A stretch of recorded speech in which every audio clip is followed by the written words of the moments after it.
Hey everyone, my name's Thomas Little, and I just want to do a few plugs before we get started on our video. You can reach me on Twitter at ThomasLittleDBA. You can reach me on Facebook, and make sure you subscribe to our YouTube channels. A lot of great videos coming out, and alike. So let's go ahead and get started on our video.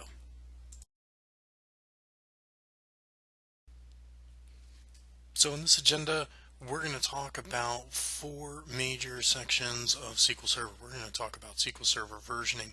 We're going to talk about SQL Server additions. We're going to talk about instances, and we're going to talk about components.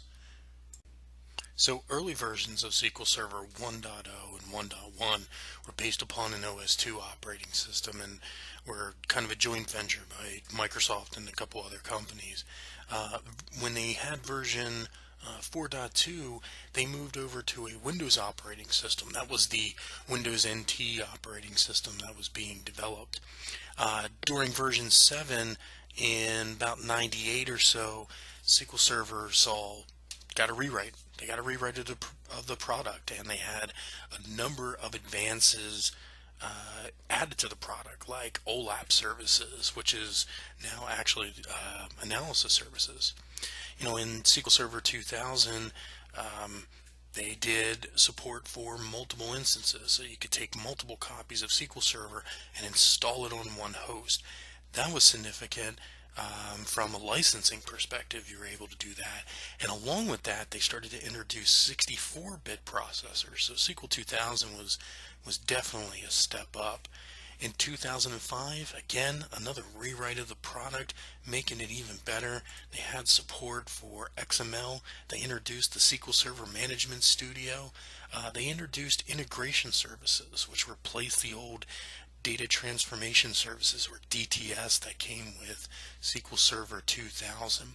So they did a lot of that.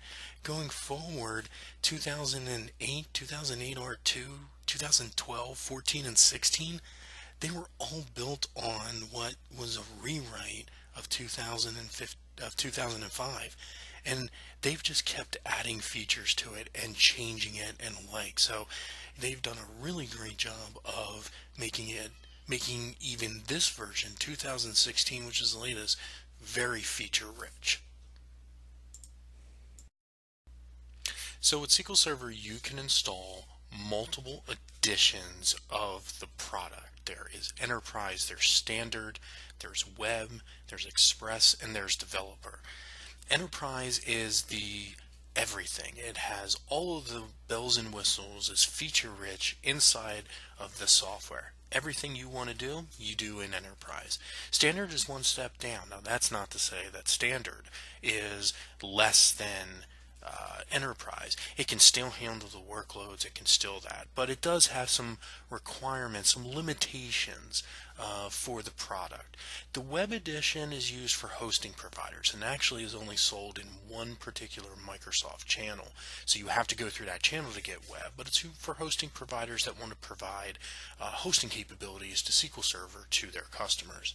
The Express Edition has always been a free download from Microsoft, and you can use those in applications. They're supposed to be very lightweight web, maybe even small server-based application. And then there's the Developer Edition, which allows for kind of building and testing and demonstrating the SQL Server functionality. It has all the bells and whistles of Enterprise, yet its only limitation is that you cannot use it in a production environment. You can only use it for your building and testing and demonstrating needs. Now, in just recently, Microsoft started leaving developer or providing developer as a free download from Microsoft, much like Enterprise. So you didn't have to pay for it anymore. So that's a great little feature and a great little tool now, that you can go to Microsoft's site, download developer, get all the bells and whistles with the SQL Server product, build on it, test on it, and demonstrate it.